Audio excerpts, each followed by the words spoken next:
Hello, my apologies for the delay. Thank you very much for joining. My name is Michael Moronge.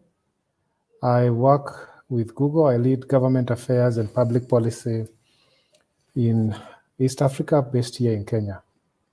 So welcome to this online safety webinar. We are so delighted to be with you, and we are so happy that you could join us. We will be sharing with you in the course of the next 1.5 hours some helpful digital well-being tips for parents and sharing with you some resources that you and your family can use to navigate the internet safely and responsibly. This webinar will cover things such as setting digital ground rules for the family, discovering and managing family-friendly content, and protecting your family's online privacy and security, safety tools and resources to be highlighted, such as Family Link, YouTube, and YouTube Kids, and digital well-being. This webinar is brought to you by Google in collaboration with Upskill Digital, Code IP Trust, and EveMinet Communications. We are live on the Google Africa Digital Skills YouTube page, which I think is a YouTube channel, which I believe is where most of you are joining from. And the hashtags that you can use to promote this event, this webinar online, in order to engage and tell all your followers, your friends, everybody to join and be part of the conversation, be part of building skills on online safety. The first hashtag is online safety for families. And the second one is Be Internet Awesome. Online safety for families. And the second one is Be Internet Awesome. So we will begin with hearing from Mrs. Nomti Odukoya. Nomti is an author and a coach, and she has written a book on online safety, and she will be spending the next 10 minutes telling us about her book, and then we'll have a 5-minute session after that for Q&A. I would like to invite Nomti. Welcome.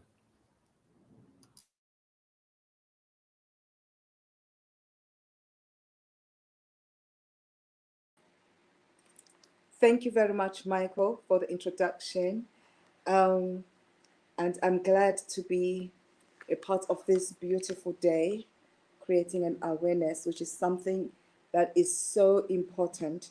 When I think about internet safety, I think about our homes, our everyday life that we have in most homes.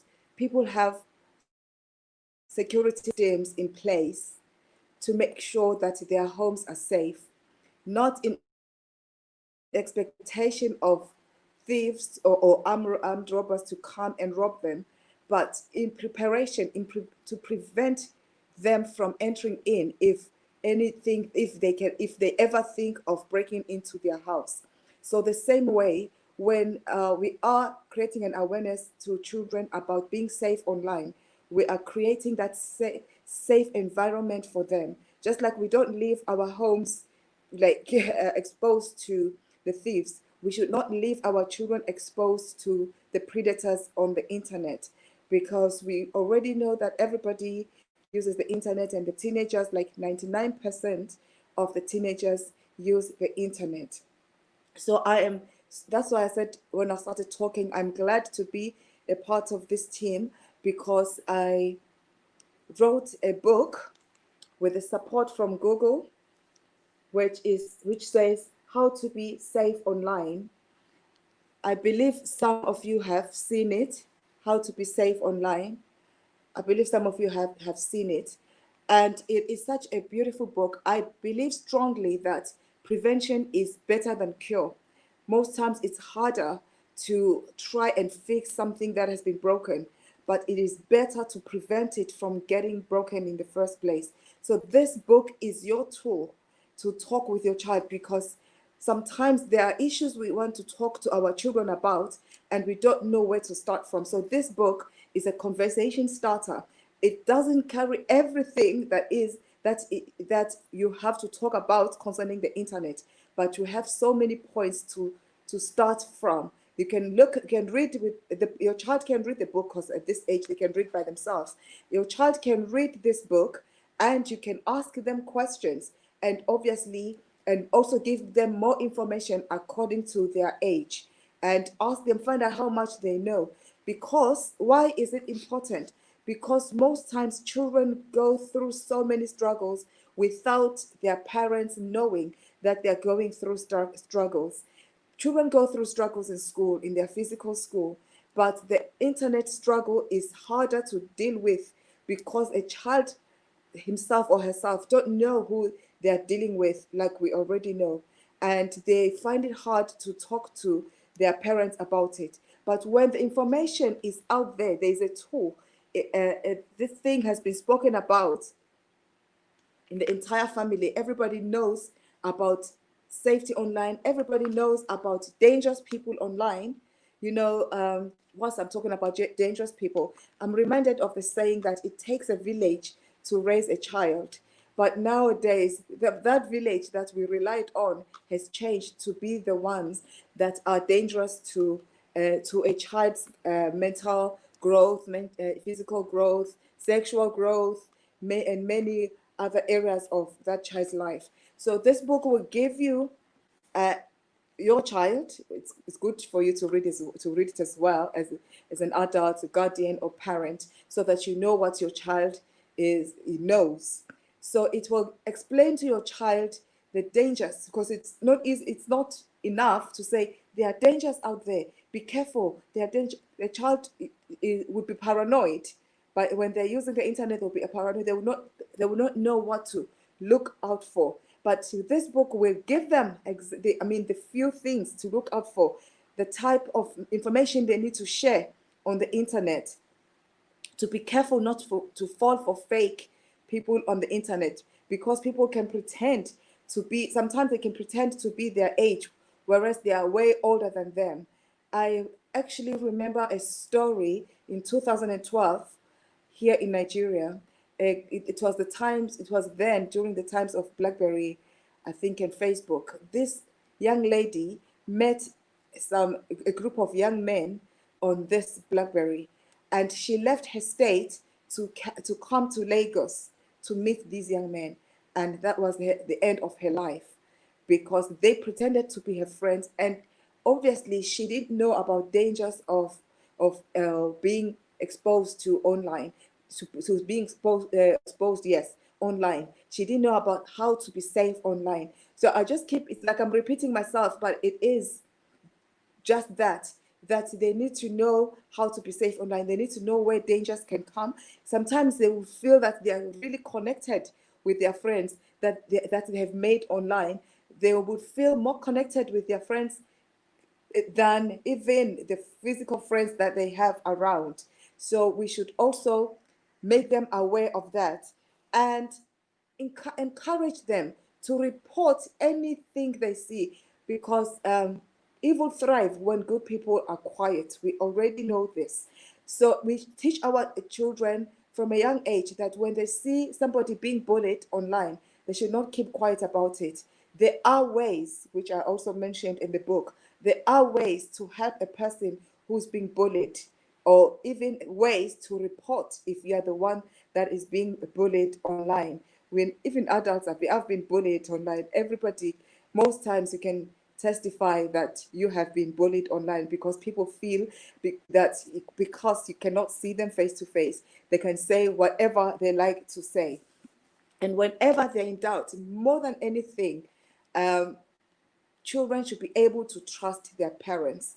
It is not only about being safe online, it starts from trusting them as they are growing up in their homes. That's just my part, which is a background, because you don't just start by teaching them big issues about online when you have not taught them how to trust you with small issues at home. So it start from there. Let them trust you with small things at home. And when you talk about big issues, about their sexuality, about the race, about their achievements, because those are the things that are being that most children are being bullied about, that they achieve how they look, with their race, their religion, and so on and so forth. So I believe this book will be a good tool. I love it, even though I'm the one who wrote it. I actually really, really love it. And I'm looking forward to sharing it with as many people as I can. I believe you would also do the same, because we have to spread the word across. Thank you very much. I will wait for questions if there are any.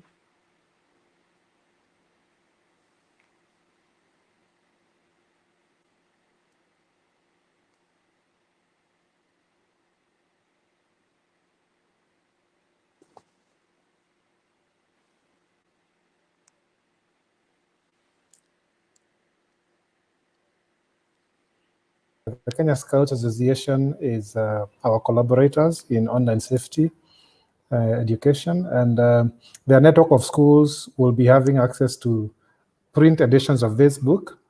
But also, because we're talking about digital, this book is also available on Read Along, the app by Google that teaches kids how to read. So go and download Read Along on the Play Store, and on the catalog of books in the library, you'll find Mrs. Namti's book.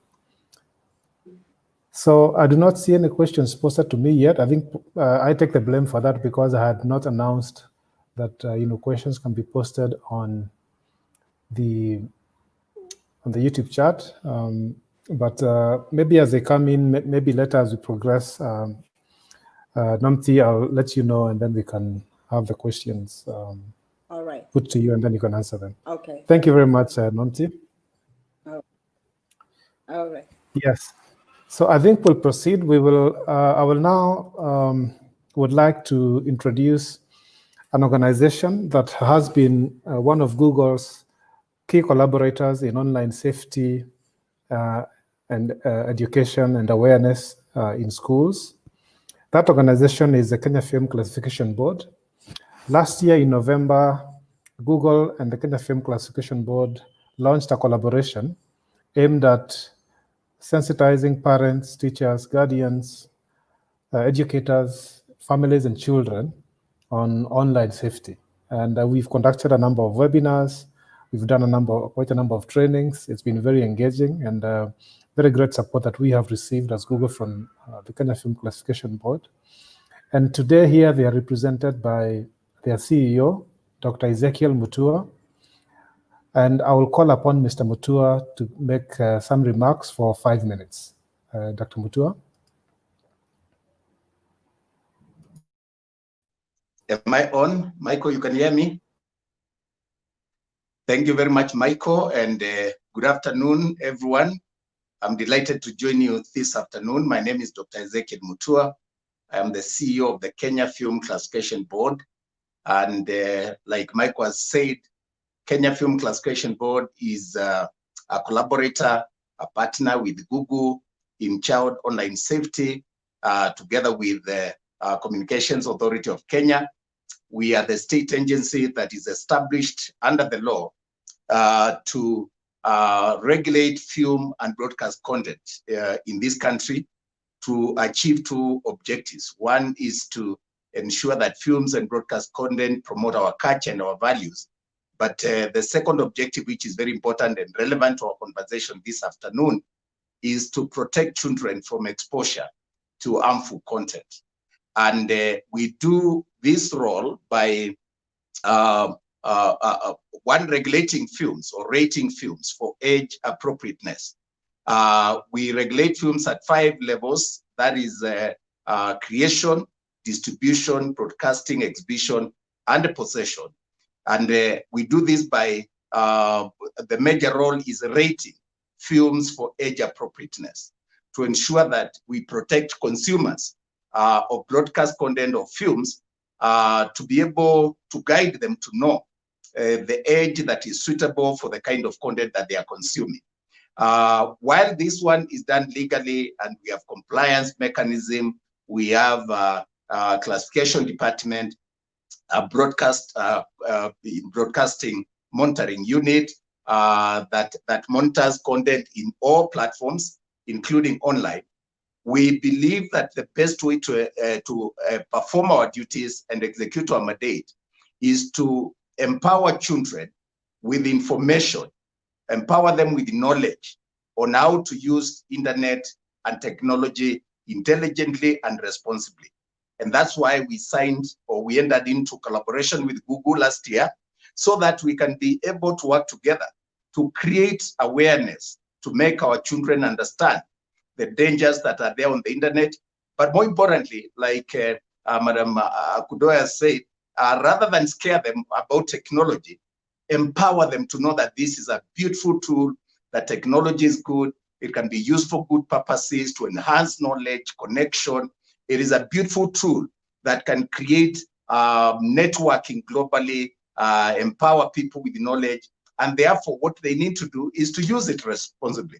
And I always say the best way to protect children from online predators is to actually ensure that they have the information themselves, that they know what they're doing, that they are able to navigate this space in a manner that they're in charge and they feel they're in charge. When they see bullies, they can see them. When they see people harassing them, they can be able to identify and they know what to do. So this collaboration, creating awareness, targeting children, has been very, very good.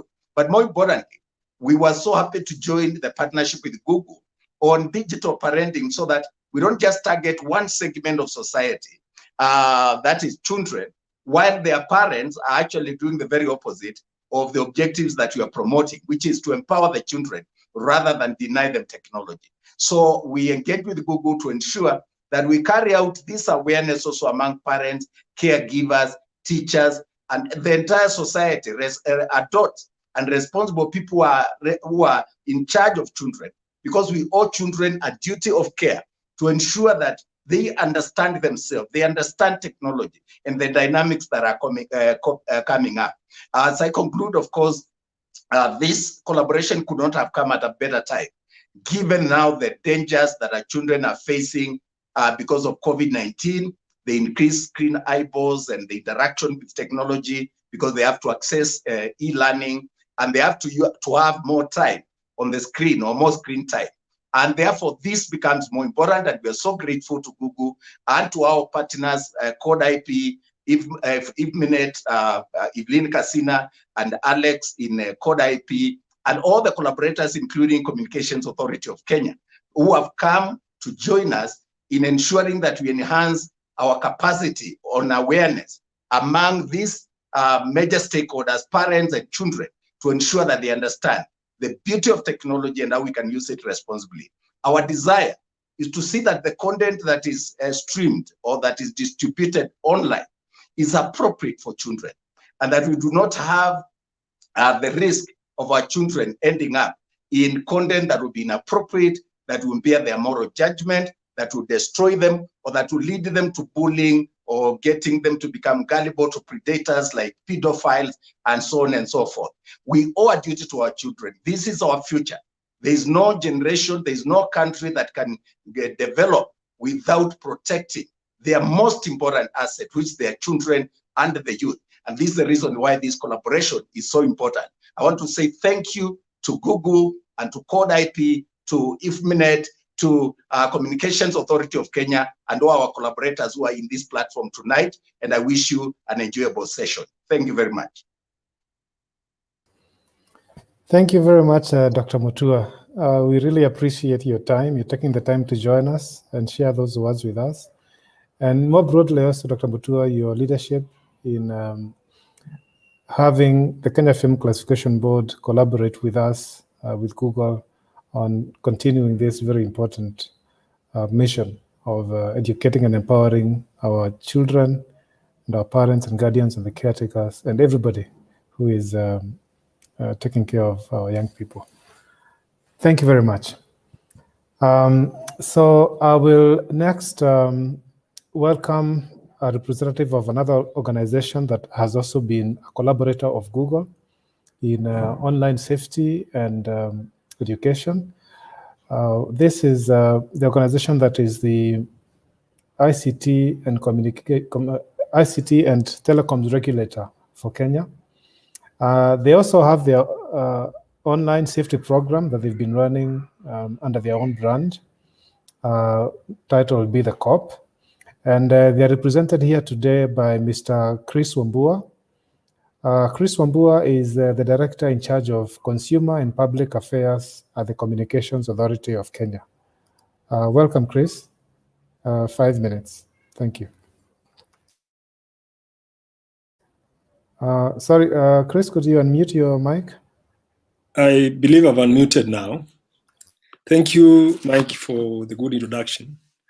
And just to first and foremost to give the apologies of my CEO, who would have really wished to join us this afternoon, but due to exchanges of duty, she could not join us. And also to thank Google, KFCB, Code IP, Kenya Scouts for the good partnership that is geared towards ensuring that our children are safe from while on the net. And we are very actually happy to be part of this conversation that is geared towards promoting online safety in the family.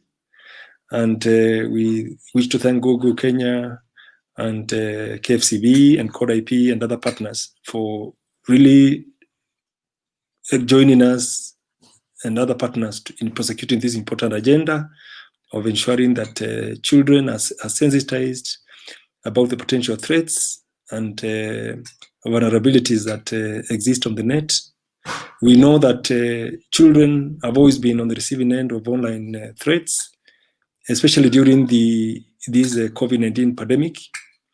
One of the impacts of COVID-19 is that children now are spending more time online because for most of the time they have been at home, and which means that the screen time that they're spending on the net has increased, which means naturally that they are more now exposed to the vulnerabilities that exist online. As Mike has alluded in his introductory remarks, we have been partnering also with Google in another program, which he said is Be the Cop. This was a program that was meant to educate mainly parents and other guardians, including teachers, on the need to play a very important role in protecting children in the cyberspace. This campaign or program was initiated in 2015, and we are now in the process of embarking on the second chapter or phase of this program, and the next phase will focus primarily on children, and we will be working with many other partners, including Google, KFCB, Code IP, and other local stakeholders, to ensure that we now focus more specifically on children, so that they can be empowered to benefit from this important resource that is the net. And we are happy that this event is taking place during the October Cybersecurity month, which is during which the authority has been carrying out a number of activities to promote awareness on cybersecurity in general, and also to provide information to children on online safety. And we look forward to working closely with the other partners in this space to ensure that our children continue to benefit from the very good outcomes that arise from the net. As I conclude, I wish to note that we are also working with the United Nations to develop a national child online protection strategy for Kenya.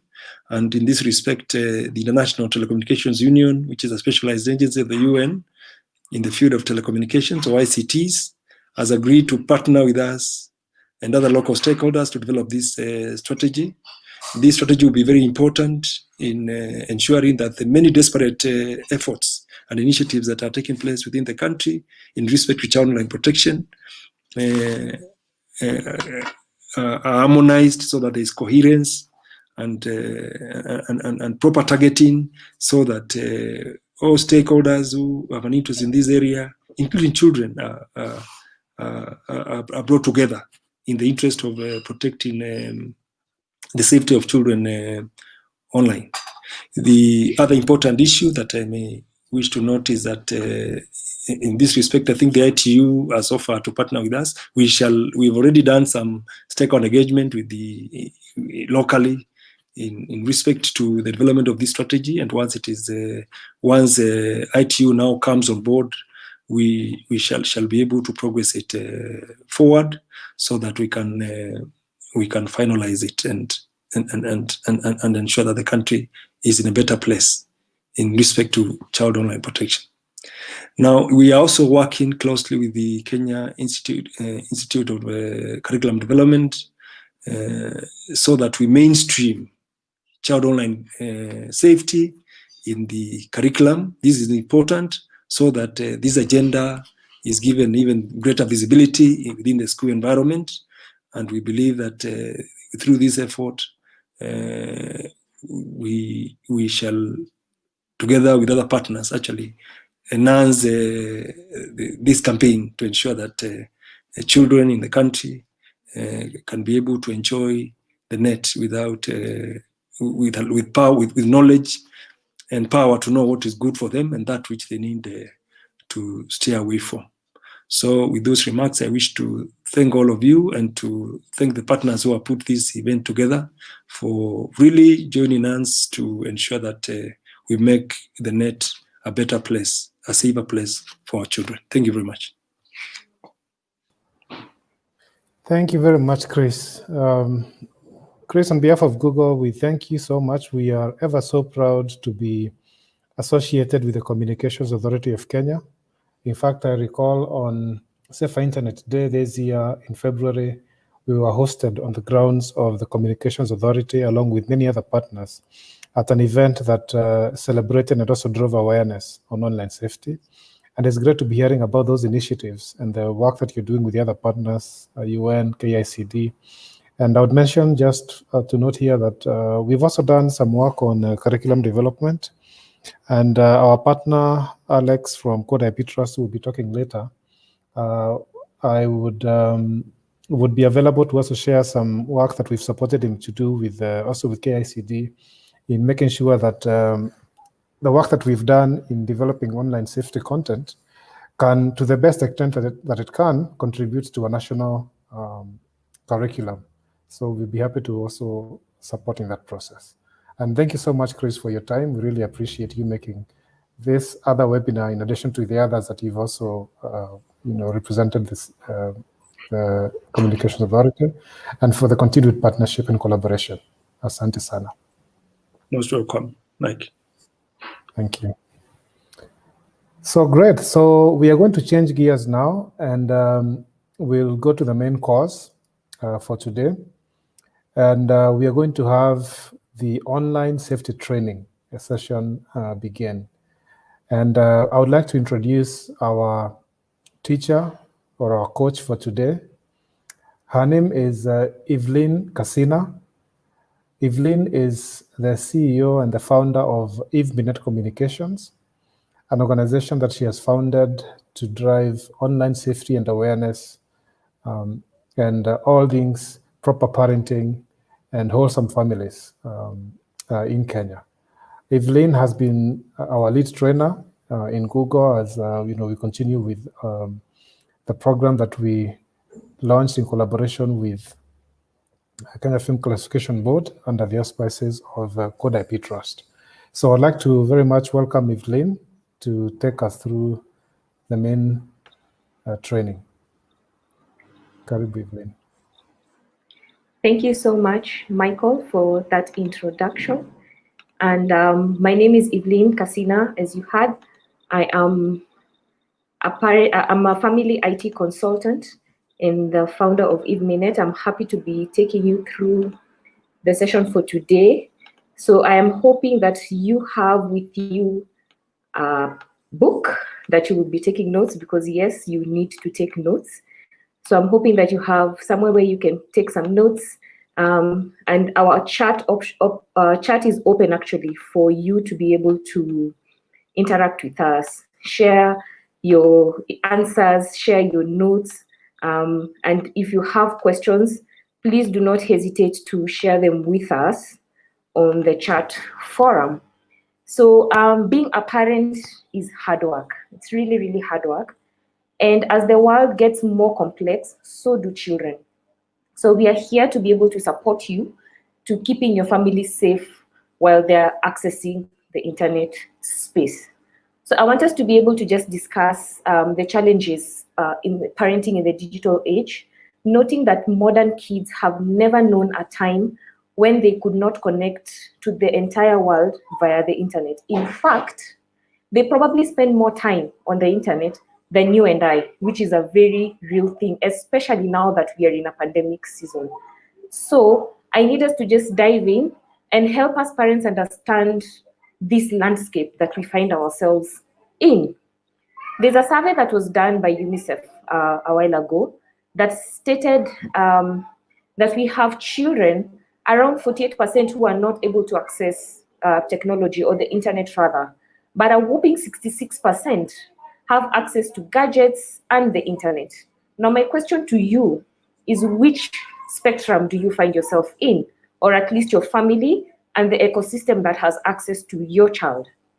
And as we think about this, I want us to also start noting that we are in a fast-moving world where everything is literally connected, and within seconds, information is shared within platforms. And your child could be a consumer or a giver of information. So we need to open up our minds at this particular time to just think about our children and ourselves as parents and guardians. When we get into the internet, which spectrum do we fall under? Now, I have this icebreaker question that I need us to start engaging in. As I said, please use the chat forum to give us your suggestions, your answers, and let us have this session as collaborative as possible. So now, question: what do your children actually do online? Most of us feel like we have a grip onto knowing what our children actually do online. But do we actually really know the extent to what our children do? Yes, our children are gaming, our children are downloading content, they're connecting with their friends and families. I want us to start thinking about how we feel when that is happening. Do we monitor our children as they go online? And so as we think about this, I want us to just now even get to understand the different ways we can start ensuring that we have a grip on the screen time, we understand policy and privacy and security, and also start seeing how our digital footprint and also our children's digital footprint is constituted online.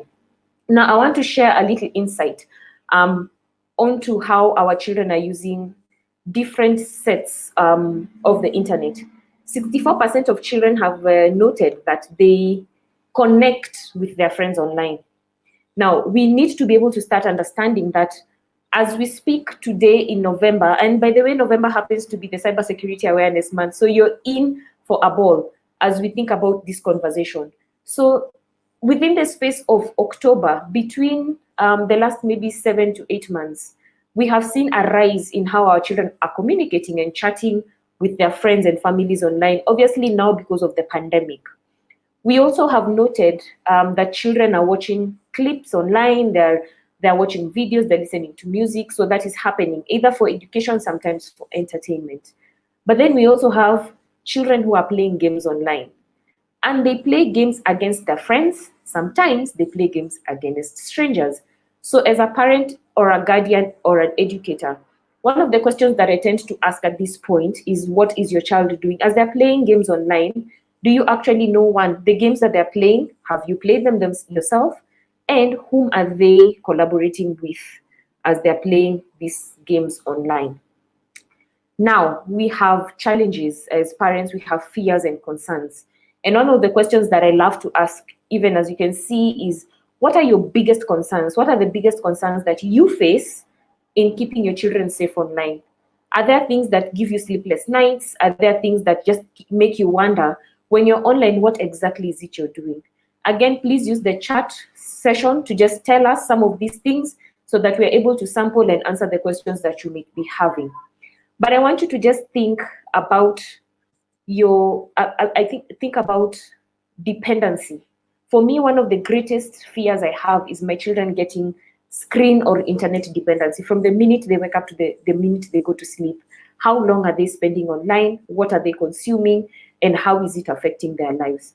But I want to share something with you to just let you know that your fears are not, you're not alone in terms of these fears when it comes to how our children are spending time online. So we sampled a few parents who told us that yes, children are more tech savvy than we are. That is very true for most of us. Our children know more than we do know when they're using the internet. Someone says safety is paramount. I'm concerned with the kind of content that they get or they can stumble upon when I'm not monitoring them. Then again, I ask, do you want to keep monitoring your child when they're online, or do you want to empower them to know how to keep themselves on safe online? And I think empowering them is more sustainable, because then you also are not the only people, as parents, we are not the only people who give access to digital to our children. There's a whole ecosystem behind our children. And then again, a parent says, I don't want them to stumble across any information that they shouldn't be stumbling across. And this is mostly mature content.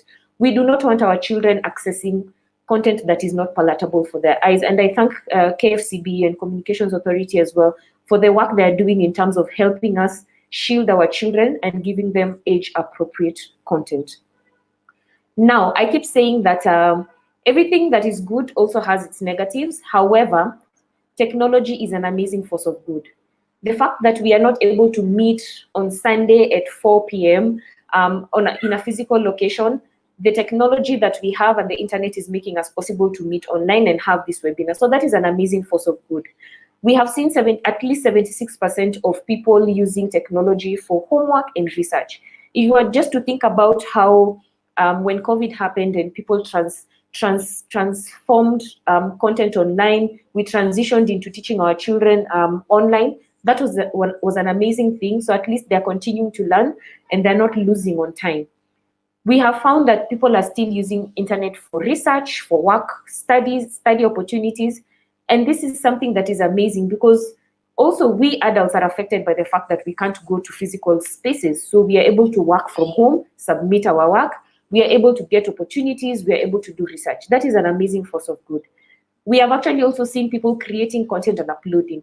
And we have actually even seen here locally in Kenya, people creating content and uploading on YouTube and selling their stuff.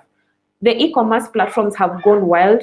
Social media marketing is happening thanks to the amazing force of technology. So we need to be able as parents to see the positive side of technology and start encouraging our children to start using technology positively to empower themselves. The agenda that we have today, as Michael had stated before, we will be setting screen time digital rules.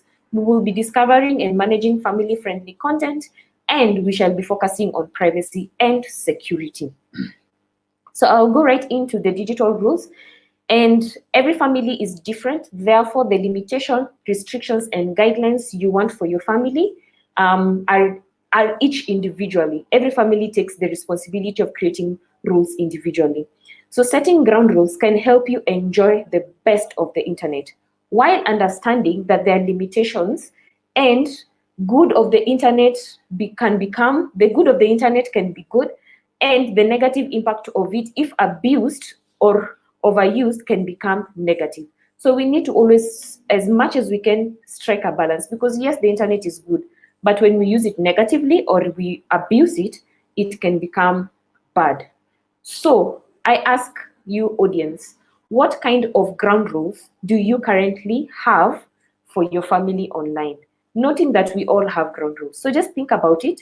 If you can, please share them with us, because we also want to learn from you so that we can also adopt some of the things that you use at home into our homes and start seeing how we can collaboratively start making the spaces that our children hang out as conducive as possible. And for me, one of the things that I have in my home is that I've created a tech-free zone and times. So there are spaces in our house that we don't go with phones, for instance, the toilet, but then we have tech-free times. Like when we are having meals, we don't have phones. We want to have face-to-face conversations with the people who are in the house. And certain spaces in the house, we have made it tech-free. And for me, I have a small little magic basket with me that I use specifically to put all our portable devices when we are enjoying family time. So I welcome you at this point to please share with us the tech-free rules that you have for your environment to keep your children safe online. Some of the tips that we have in terms of activities that we recommend for you as you try and see how you can set these ground rules is first to establish the rules themselves. Just looking and considering the behavior that you will seek as you establish these rules and what you expect of your children. But note, as you have expectations for your children, are you also having the same mannerisms? Because it only makes sense when we adopt the kind of ground rules that we want to transfer to our children. So I keep encouraging parents, when you're setting rules, when you're setting expectations, please be the model so that your children can mimic what you're doing, not what you're saying, because we have to always set the example. Then we need to be able to create those family rules on what to share. And this one constitutes mainly to the digital footprint. And at this point, I would like to add that your digital footprint is not only what you post, but what other people post about you. It constitutes to your digital footprint. Then, of course, establish family rules, family values that will be translated to the online space. So we need to also think about our family values as we are creating rules.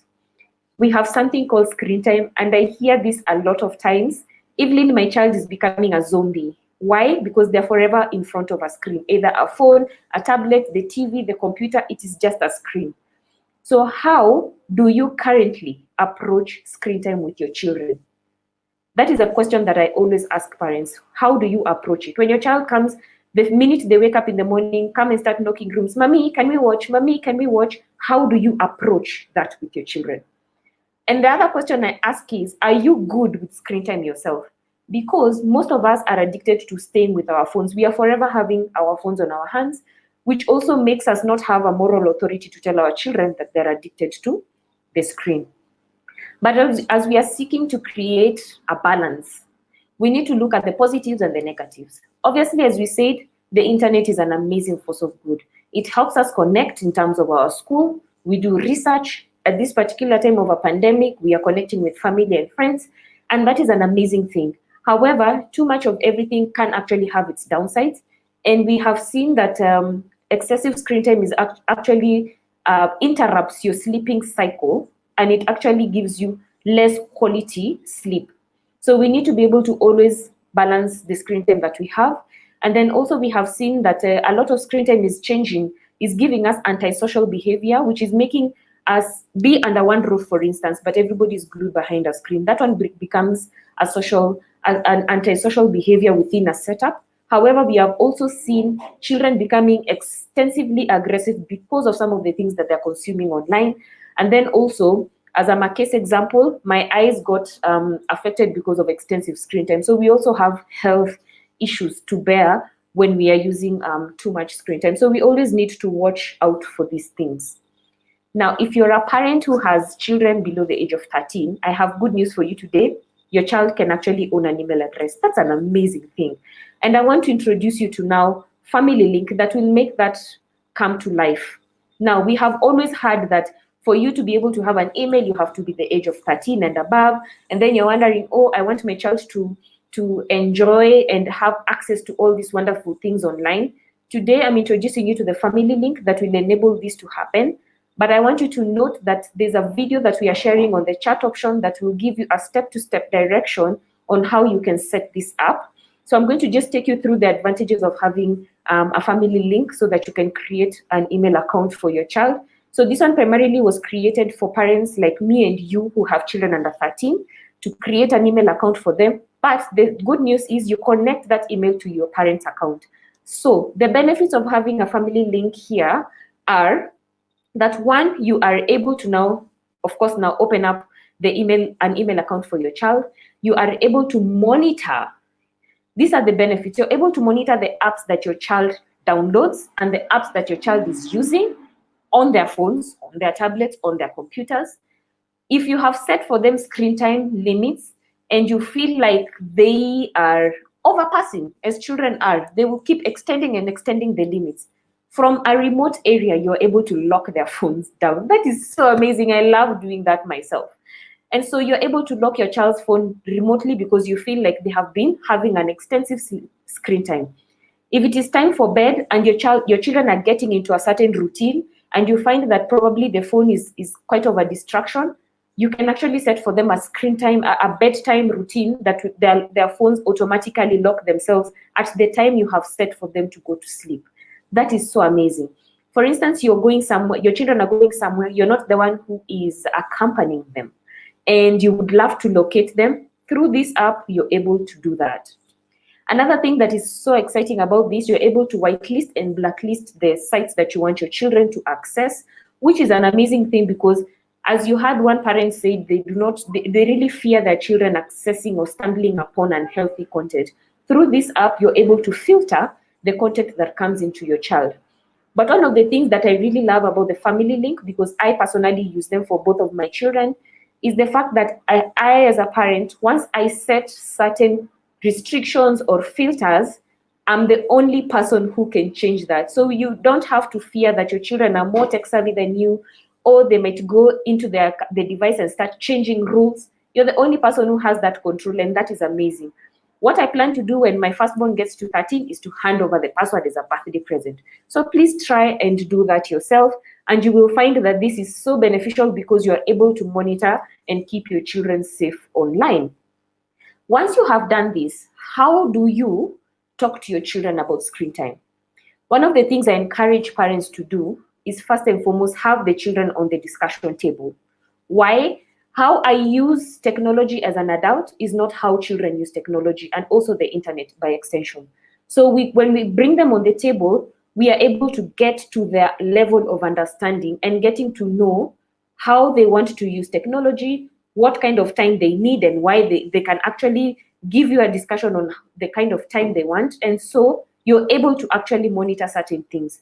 So I need us to start thinking about educational screen time versus entertainment screen time, so that at least you are able to know how to help our children come up with a balance. But I also always say, don't engage your children with the military style. Have a collaboration so that you're coming from a place of understanding. So when you're creating these rules, it is collaborative, and the children will roll with it because they were part of the process. And so how we are going to start discussing this, I'm giving you the tips on how to do this, is first to start seeing if technology ever prevents you from being present. And I'll give you a scenario. Your child comes to you, they want to talk to you, you're in front of a phone, and you keep telling them, give me 1 minute, give me 1 minute. We all have this idea and this common lingo, give me 1 minute, and then 1 minute becomes 5, 30, an hour. And your child actually vacated that spot and they moved on. They even forgot what they were coming to ask you. And so that is you being prevented from being present by technology. And so one of the things I keep asking is, how would you feel if you were approaching someone and they kept hushing you, give me a minute, and they're not giving you even eye contact or even time to express yourself or to talk to them? You'll actually really feel bad. And so this is, for me, encouraging parents to always find time to give our children eye-to-eye connection and time without disruption of technology, so that we are present mentally and physically. So we need to start also looking at how to discuss, how does screen time affect our focus? And think about during homework, and when you're doing some work, or your children are rather in school and doing some work, but they have several other tabs open, and probably the teacher is not engaging them as much. They want to multitask. I think even as adults, we do this a lot. We have something that is happening, a meeting behind the screen, and as long as you're not being engaged, you have multiple other things you're doing meanwhile. This is how screen time gets to affect your focus, because you're not paying attention fully, and you're not able to finish things that you're intending to finish at a specific time. So that actually affects. And then we also need to start reflecting on controlling screen time. And here it is just to allow children to help you come up with the solutions to balance the screen time. Again, I will keep insisting, please let your children come to the discussion table. And I will be going a bit fast here, and just to get you to understand about sharing. Sharing here is the introduction of your digital footprint. Again, as I said, Remember that your footprint is not only what you post, but what other people post about you. It constitutes to your footprint. So how are you going to set your expectations around sharing? Teach them about their footprint, the pros and the cons. And at this point, when you're sharing these conversations, please Google as much as possible to see the people who have lost opportunities because of what they've shared and people who have benefited, so that your discussion is also balanced. And then we need to help our children minimize comparison. I think even as adults, we need to learn that. And also teaching them about oversharing. I keep saying too much of everything can be poisonous. When you keep oversharing, you can actually then compromise very many other things, including your security online. And then, of course, we need to always share and discuss the responsibility in sharing positive content online. I think we are in a space in the world where we just need a little bit of positivity everywhere we go, because the internet can also be swamped with so much negative content. As we are thinking about all these things, wonderful stuff. What are our family values and how are they tied into online safety? I keep insisting that values are the grounding. And without values, you have a shaky ground. Today, when the wind is blowing east, you will go east. When it's blowing west, you will go west. But when you have strong family values, values that your children actually know what they are, why you stand for them, and why those values are important to you, you actually are setting up your child so strong so that when they're on the internet and they see things they do not like or they do not agree with, they have a standing and they can draw their boundaries. We always need to go and tie all these discussions around our family values. So what I'm going to ask you today is to come up with your family values, but share them with your family members and also your friends as well. And so when you're doing this, please be very clear about what you expect your children to post. Also letting them know the risks of posting private information, that is their phone numbers, their emails, where they live and stuff like that. There are actually risks to that. Share with them your expectations, be very clear. Talk about the different types of online harassments that could happen to them. And then, again, keep insisting on positivity, right? And at this point, I would like to just keep reminding you and all of us who are watching this to please post your questions. We would love to answer them. We would love to hear your feedback as well. So please, at the chat on the YouTube live, please share your questions as we proceed. We will have a Q&A at the tail end of this session, so we will be able to answer all your questions. So I want to go into discovering family-friendly content, which I know is an amazing thing, and ask you, how do your children use the internet? What kind of apps do they use? What kind of content do they consume? Do you know that? If your answer is no, don't panic. You're here to be engaged, you're here to learn, and we also want to learn from you. So please continue sharing with us. And so we want to just see the negative consequences of allowing unrestricted or ununiformed access to the internet. It can be very damning, but we also want to encourage you to see how you can turn the internet into a force of good. So again, what I want to ask us all, and I'm glad that we have government regulators here, Communications Authority, Kenya Films Classification Board. I'm glad we are here because I want the parents who are here to share also what our kids are, the kind of content our children are exposed to online, so that even the government representatives here can know from you and they can also answer, and the policies that they create can also be an answer to your concerns. So we need to be able to know that many children come across a plethora of content online, and it can be from mild content way up to the maturity level, and we need to start seeing how we can protect them. So it can be difficult to monitor what our children are viewing, but I keep saying enable your children to be independent, but enable them to know the consequences of seeing things that may be harmful to them. And the reason why you're also here is to see how you can create your home and make your environment as safe and conducive as possible. Should your children find themselves seeing or accessing things that are not comfortable for them, they can come to you because you're the one who has their best interest at heart. So how can we start finding family-friendly content? We have so many topics and so many spaces where we can find family-friendly content, and we will be sharing links with you on specific websites that you can actually access if you're a teacher, if you're a parent, you're a guardian. There's so many links in terms of resources that we'll be sharing with you.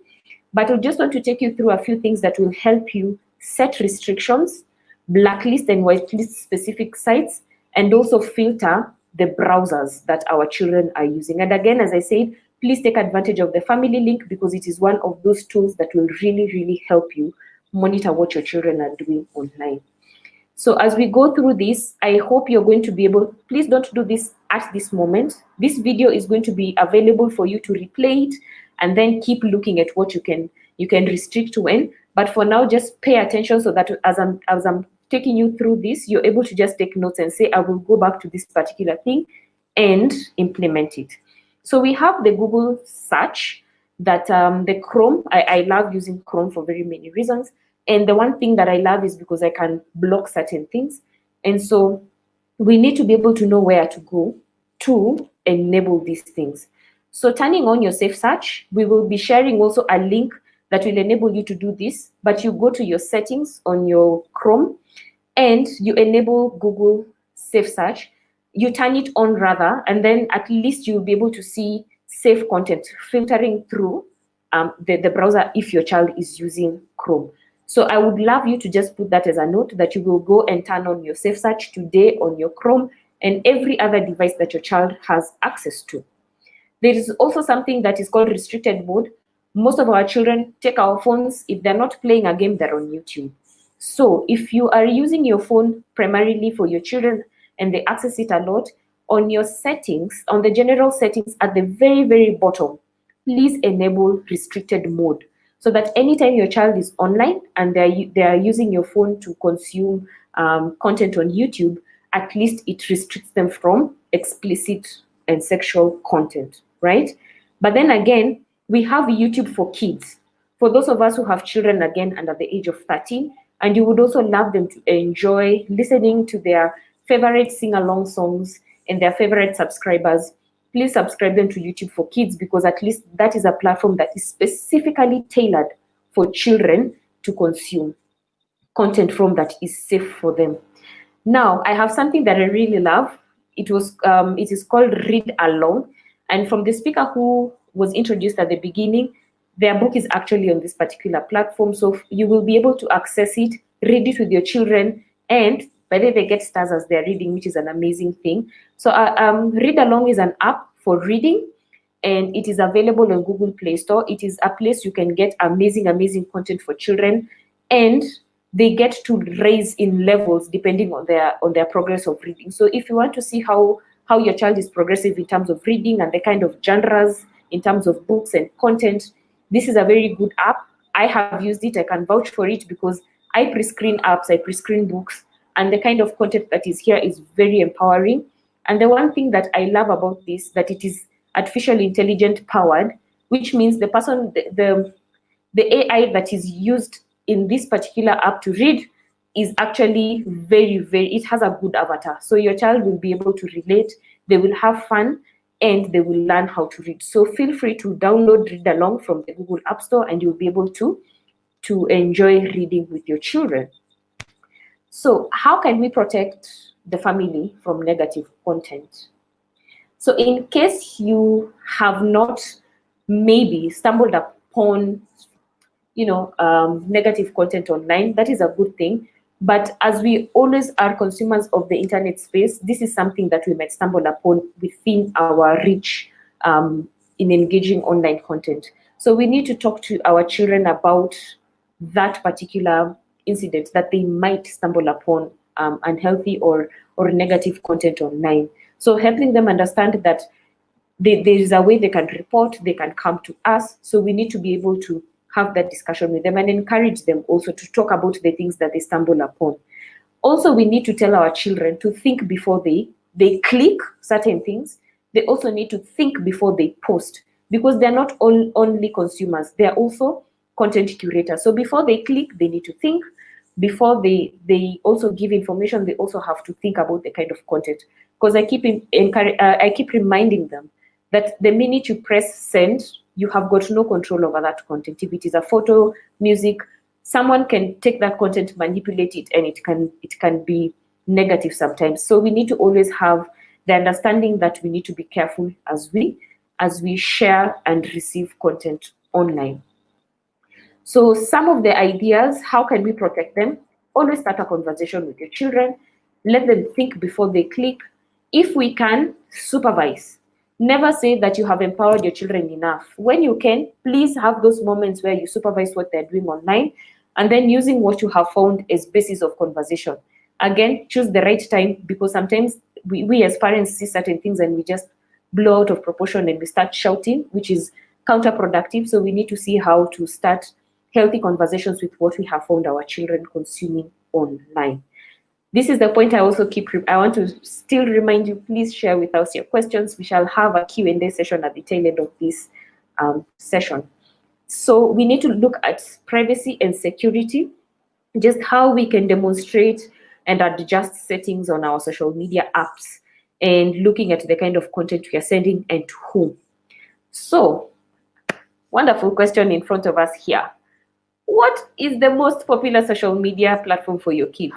By the way, very few parents know the answer to this. Yes, we have an incline onto which platforms they are in, but we don't know what their favorite or their most popular social media platform is. And there's so many.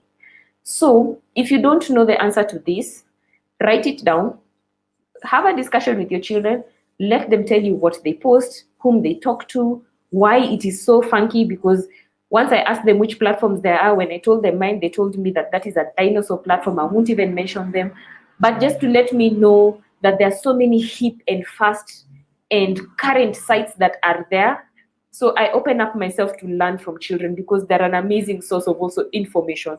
So take this time and ask your children about their favorite sites.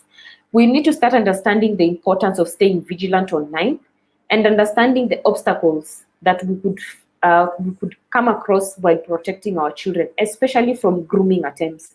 And I would just love to just throw you back to an unfortunate situation that happened in our country last week, I believe, where on the news we saw a 13-year-old who was being groomed online through an online learning platform. And as parents, looking at how that story developed, there are so many things that as parents we really, really need to start taking into consideration. When your child comes and tells you they're having an online class, it is paid, it is free, you need to ask very specific questions and just ask endless questions to your satisfaction. Who is teaching this class? Why are they teaching it? Where did you get this person? Who else will be in this class? What platform is being used? Because we need to be able to understand what is happening at the screens when we are not at home, because the unfortunate situation that happened with the 13-year-old girl was, fortunately they were found, but how the situation came about was from an online platform, and we need to start looking at ourselves as people who can actually be in that position, because our children are digital consumers. So let us start thinking about the obstacles. Let us start being vigilant as well, and helping our children understand the importance of coming to us and telling us what is happening online. So let us talk to them about stranger danger. Are they talking to strangers online? That is a no-no. And as you're setting rules, those are some of the rules. People will steal your identity, go commit crime. You'll get to suffer the consequences. A lot of identity theft happens, and unfortunately, because our children are vulnerable, they fall into this trap. We need to always talk about also cyberbullying and the different types of online harassments that they could face while on the internet space. And that is where we are actually now going, introducing you now to the stranger danger. We know that grooming is a word that can describe people befriending children in order to take advantage of them in a sexual purpose.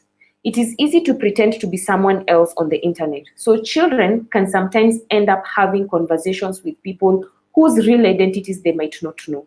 So we need to start understanding what to look out for. Yeah. So what are the things we can actually look out for? When your children are being secretive, that's a red flag. We all know our children, so we know when something is happening, and we know when they want to start hiding something. There's something about your children you will always know in their demeanor. We also have to start listening carefully, paying attention to the vocabularies they use, because you either find your children are becoming very aggressive, or they're using certain sexual languages that are not common within your area. So where are they getting that language from? Those are things to look out for. And then when your children are busy switching off screens, because I think they've become geniuses at this, either muting their microphones, making their screens go blank, but they know how to make themselves pseudos by multiplying and minimizing tabs. So we need to start seeing how they're switching tabs. We need to go to their histories if we must, to just look at what they've been watching, but also trying to open the portals of conversations with them always. Yeah. So we need to start also giving advice in the best practices to the best practice approach while grooming is concerned, and just understanding that the stories that we read online, they could easily happen to us. Our children are as vulnerable as the child who is being portrayed today, because tomorrow it will be your child, it could be my child. So we need to start reading to them about people who are pretending to be who they are not online. What are the kind of questions they also could ask, but what information specifically are they allowed to give out? Remember, we talked about sharing our expectations. So these are things that we must try and make sure that we have conversations with our children about. So talk about the risks, agree on the rules, and stay engaged. And I keep saying, when you're agreeing on the rules as a parent, sing like a broken record. My children keep telling me, but mommy, you told us that yesterday. I'm like, I just wanted to remind you, maybe you forgot. Not condemning them, not in a harsh tone, but keep agreeing and keep reminding them all the time about the rules that you are making. Let them understand the reason why you're making certain rules, because if they don't, they will not know the need of upholding those rules. And then, of course, just trying to help them understand privacy, identity fraud. Our children might not know what this means. Even sometimes as adults, we might not know to the levels these things are, until maybe someone steals your identity. And sometimes even on social media, you will hear someone saying that they duplicated your account, your business account, or your personal account to start doing things online, either ask for money, either ask for something.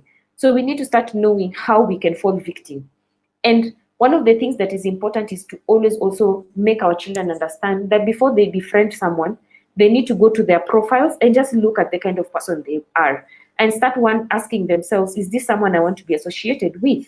Is this someone who is straight? Are they honest? Are they faithful? And things like that. Just making sure that they're doing their due diligence before they start befriending people online. And then obviously we need to start also talking to them about, we ourselves trying to understand what to look out for in terms of information they're giving. We need to start looking at weird bills. There's a friend of mine who told me that their child was buying a game, but they didn't know they were buying a game. And in a statement, they just saw that 11,000 shillings had been debited from their account. And when they followed up with the bank, they saw that the child had bought a game. They had no clue. But sometimes our children also would know what they're getting into when they're online. And sometimes those could be fraudulent transactions and things that they might not know. So we need to be very careful around these spaces. So how should I protect my child from identity theft? First and foremost, check their online privacy settings. As a parent, whatever application your child is using, it is your responsibility to check the privacy settings. And then check the device settings. So there's the app they're using, then there is the device. And then also Google your children and find out what information about themselves is already out there. If there's something questionable you need to discuss, that will be your opportune time to know. Talk to them also about going incognito, because they need to also know when to take breaks from being on social media platforms, and especially when they're in a school term or something of the sort, they need to know how to take breaks. Okay, so I'm going to just take you through a few social media platforms. These are the ones that we just took sample: Facebook, YouTube, Snapchat, TikTok. They're very many, and these are the places where you need to start going, checking their privacy settings, and then also letting them know the things that they can share, the things they shouldn't be sharing. And then as parents also have an idea that these things will happen, and especially just getting to know platforms demand children to be 13 years and above to have to set up accounts. So typically the age limit is 13 years and above, unless you have seen things like the family link that is specifically tailored for children. Facebook has a messenger for kids that is also for children. So your child, if they're not 13 years and above, there are certain things that you need to discuss with them about age. And that is something that will deter you, or at least prolong that time for them to be online. So we will share a link again to see your privacy settings, and then make sure that these are things that you're checking. We need to talk about creating strong passwords with our children. So create a unique password, at least 8 characters minimum. put a capital letter in between, and then put some special keys. That will make it very hard for a hacker to come in. So we need to also have a conversation with our children around online harassment and just understanding how bullying has gravitated and innovated. So what do you think about cyberbullying? How is it different from the other types of bullying? Because we have other types of bullying. And I want to just share with you a few of the things so that tomorrow or today, when you're talking about some things, you have some lingo. Harassment will be targeting an individual or a group with offensive messages. Outing will be publicly sharing personal, private, or embarrassing information about someone else. And this could happen on WhatsApp. So if two people are having a conversation on WhatsApp, the screen grabs that we take and start sharing them, that is outing. Trolling is deliberately posting provocative or insulting messages to other people that could be very insensitive. And then banting, not very serious, but kids just being mean to each other in a fun way. I don't know if mean can be in a fun way, but what you may term that is not really offensive, play. And then roasting is when people gang up and then they start sending abusive or insensitive information to someone to just crack them. And then griefing is something that is popular in the gaming platform where people are abusing and angering each other through online gaming. So we need to start looking at these different types of harassment online, and also just trying to see if our children are either getting into their closed rooms or stopping to use their technology, because those are red flags to know that there's something that is happening with your children. They're changing their outfits in terms if they used to wear very nice clothes, but now suddenly they just want to cover all the parts of their bodies. We need to look for those red flags to see what might be happening, because maybe they're being bullied online and you wouldn't know. So what are the do's and the don'ts? I hate to interrupt you, but we have eaten into the time for Q&A. Yeah. So if you could wind up in maybe 2 minutes and then Okay. we quickly Okay. follow through. Thanks. All right. So we need to just, we have a few tips and resources that we would love to share with you in conclusion. And some of these links are already available on the chat forum. So we have Google Safety Center. This is an amazing tool for educators. And then we have Be Internet Awesome. That is also a very good tool that will give you tips and tools on how to be strong, smart, alert, and brave online. I love this game. It is called Interland that I play with my children. We navigate through these spaces and have conversations on how to be safe online, and we are all having fun. So this is a good game night game to play with your children. And then there's also one last one that is Digital Wellbeing Family Guide. This is a space where you will learn healthy habits on how to use technology online. So in conclusion, these are tips on how to engage with your children. Talk early, talk often. When things come on your desk as a parent, please don't keep them long, at least 48 hours for you to wrap your head around the situation. Talk often. Choose the right time. And as you're choosing the right time, also choose the right space, meaning that if you just need to take your child for a walk, that would be a very good thing. And then open up yourself also to share. We as parents also need to show our children vulnerability, because we're also prone to making mistakes. But ultimately, remember, the whole idea is to create a safe environment for your children so that they can always come back home and share anything that will be uncomfortable for them online. So these particular tools will be available on the chat, and we would just love to know what was your key takeaway from this session, and then we will wait for the Q&A time at the end. Thank you so much. Over to you, Michael. Thank you very much, Evelyn. It was a lot of content to cover, a lot of insights. I think you've done a very good job of compressing it into bite-sized and content that we can take home as parents and as guardians and as educators and as teachers. And I believe some are even joining with their kids. And yeah, I know I pushed you a little bit towards the end there so we can be on time, but I thank you so much anyhow, Evelyn, for that presentation. We'll quickly answer 2 questions that I see have been shared with me that have been posted. The first one is from Sheila. The question is, in what ways is Google involved with civil society in ensuring that the interests of children who consume content online are catered for, apart from co-regulation with parents and teachers?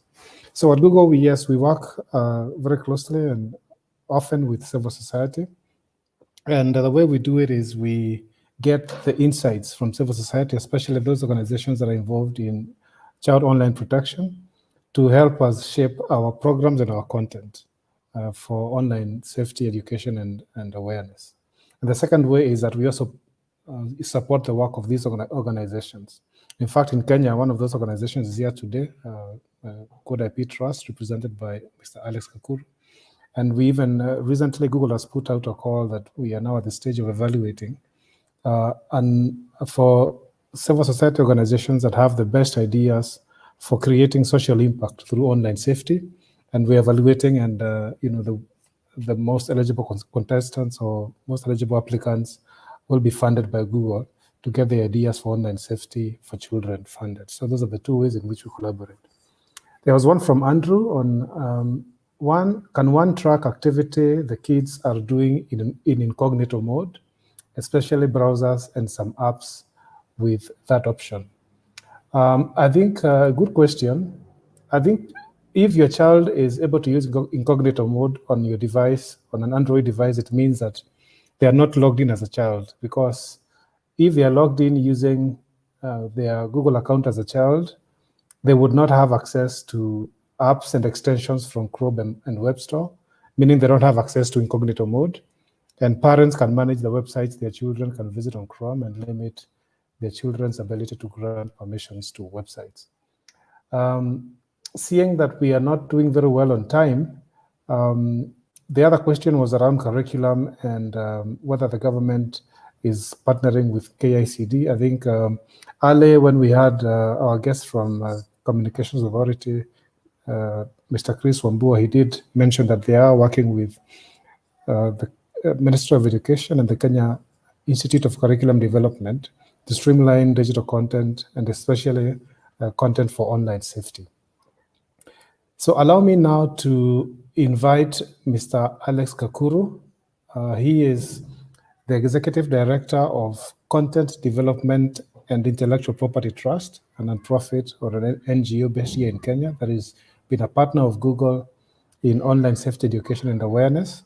And Alex has been, since we launched with them the Web Rangers program, Google's flagship online safety program in Kenya in 2015, he has led this program in so many schools in Kenya across the country.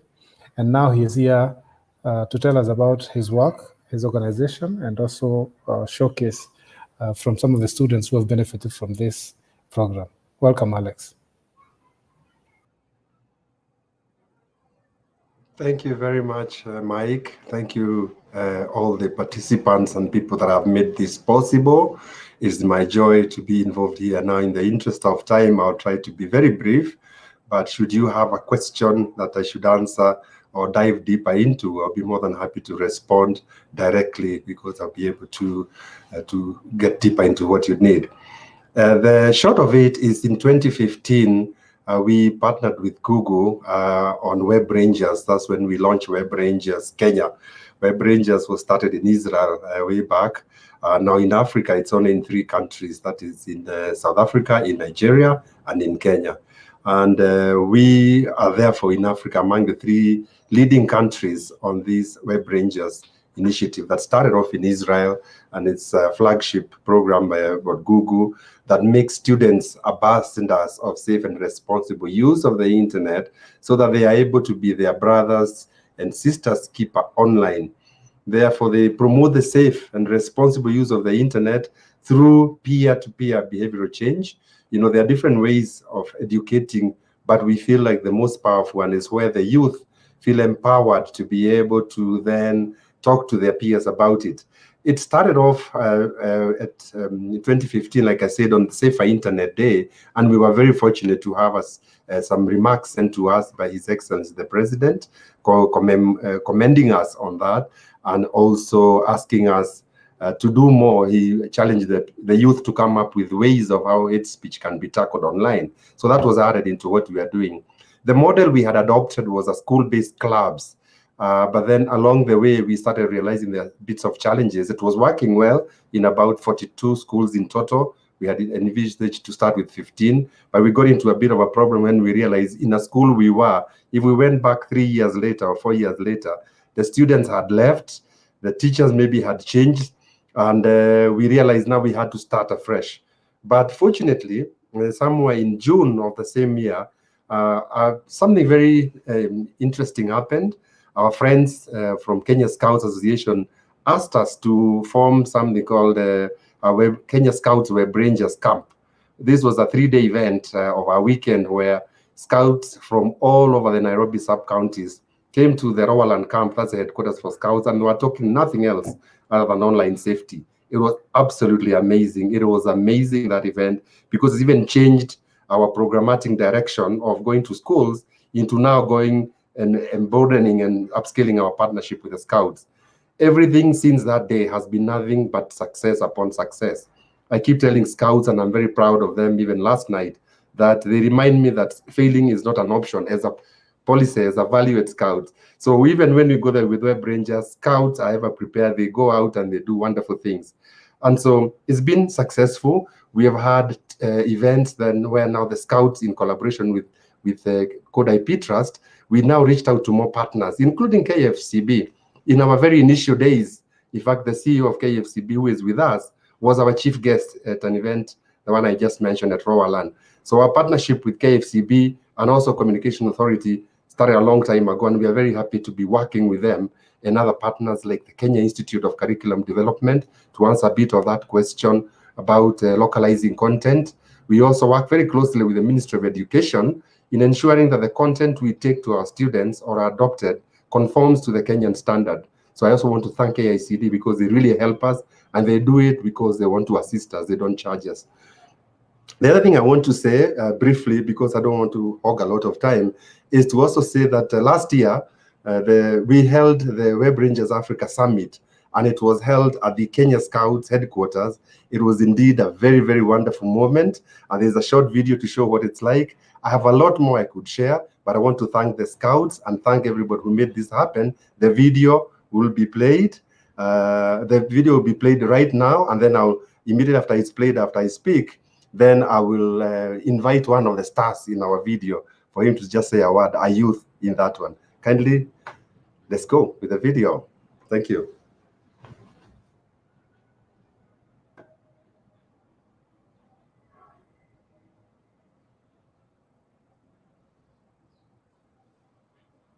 And the sound.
So the Web Rangers Summit brings together people from 3 great countries, Kenya, Nigeria, and South Africa, that are all involved in our Web Rangers program, which is our online safety program, sponsored by Google and done with our great partners in each of the 3 countries. Guys, are we excited to be here today? Yes. Yeah.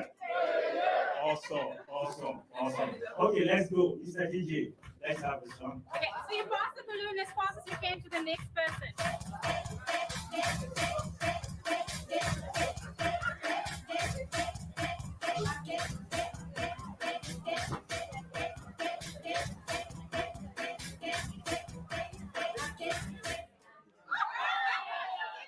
Who has the balloon? Oh, great. Put your hands together for her. Okay, so Latifa, what you're going to do right now is to find someone to tap. Maybe not your friend, someone you're just saying for the first time. Awesome. Okay, put your hands together for her. Okay, so come upstage. So you're gonna find a creative way to pop that balloon.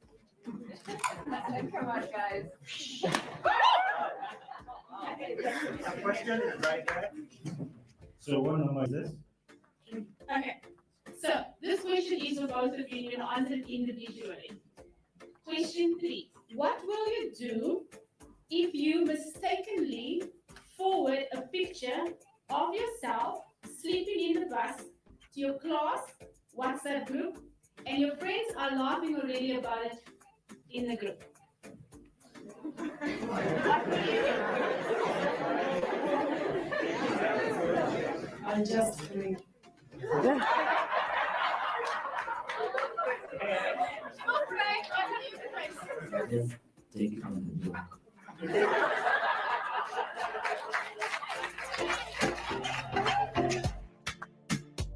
Okay, can someone always explain what a hacker is?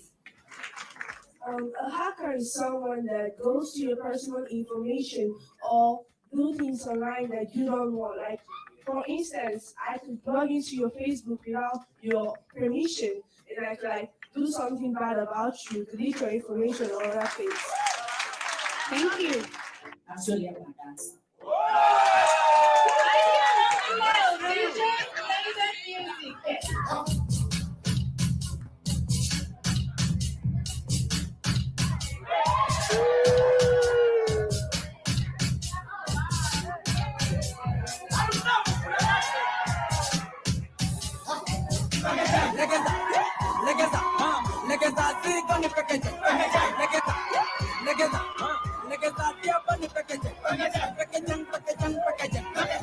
You need to know about your ex-boyfriend. I'm sorry, yeah. Je m'appelle baby, c'est mon job, ma losa.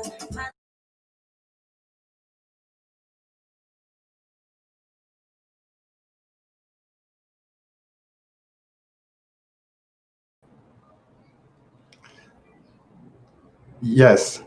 As you may see, we make our sessions very interesting and lively for the youth to enjoy online safety program.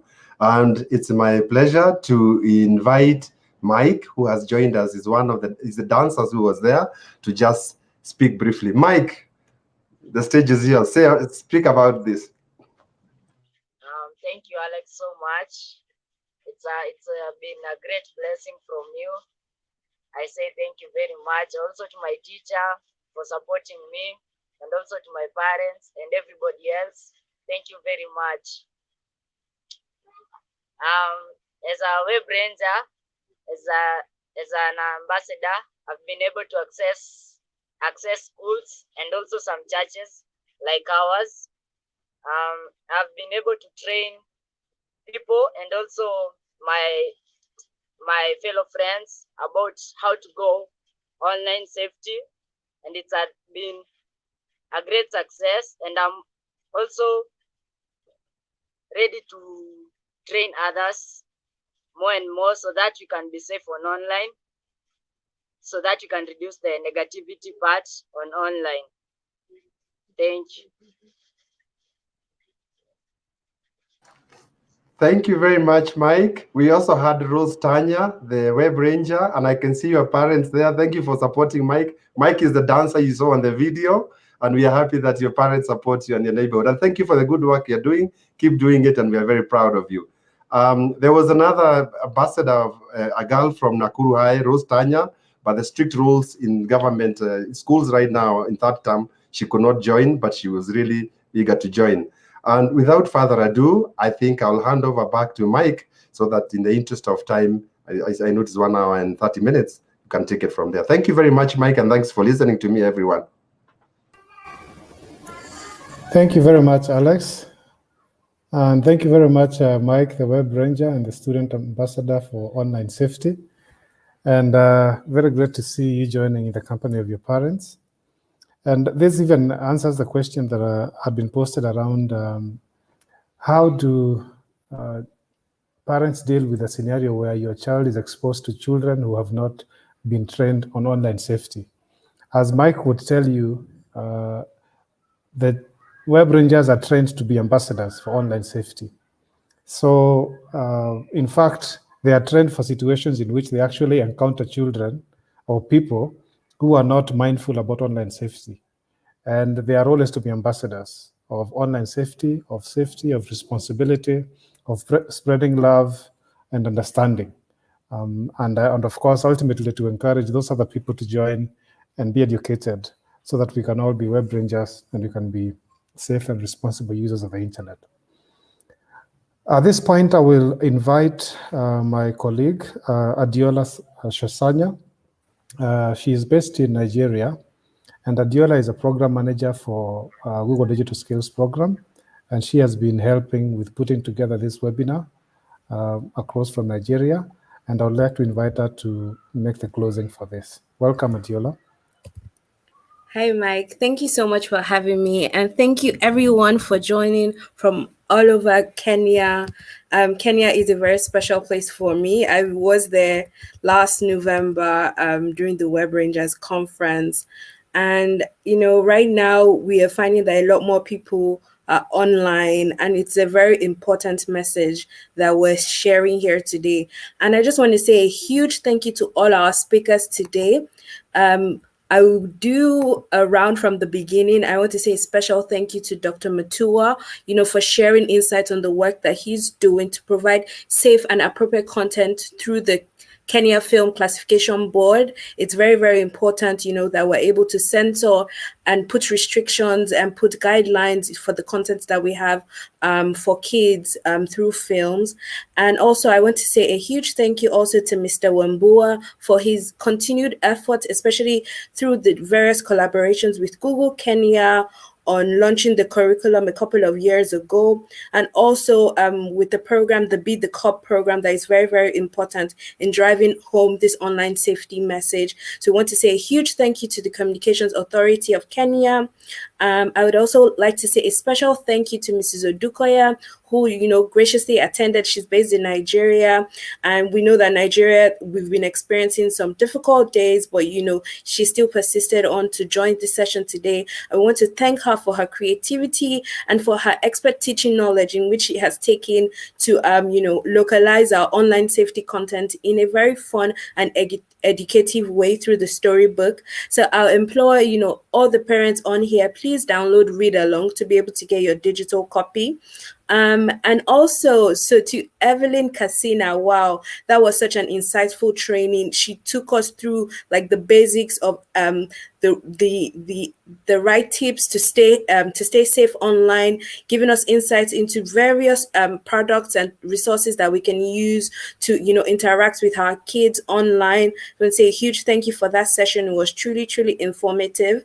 And then to Alex, wow, Alex, the work that you do, we thank you so much for all your support, especially working with the Kenya Scouts and with Code IP Trust. We want to thank you for your commitment to the Web Rangers program, providing opportunities for kids like Mike, to say stories about how, he's going forth to spread the word about online safety to his fellow student friends.